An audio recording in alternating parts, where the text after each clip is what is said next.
فاذکرونی اذکرکم، پس مجھے یاد رکھو، میں تمہیں یاد رکھوں گا۔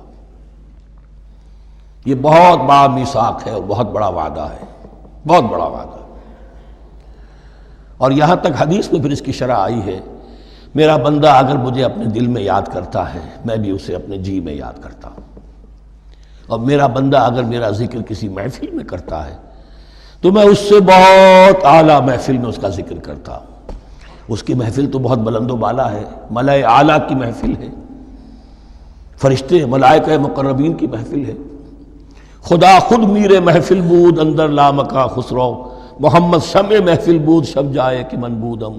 اب خسرو کس عالم میں تھے جب یہ شعر کہہ گئے ہیں، تو بہرحال ہے تو صحیح، ایک محفل تو ہے، میں اس سے بڑی بہتر محفل میں ان کا تذکرہ کرتا ہوں۔ فاذکرونی اذکرکم واشکروا لی ولا تکفرون، اور میرا شکر کرو، میری نعمتوں کا ادراک کرو، اس کا شعور حاصل کرو، اس پر زبان سے بھی شکر ادا کرو، اپنے عمل سے بھی، جوارح سے بھی ان نعمتوں کا حق ادا کرو۔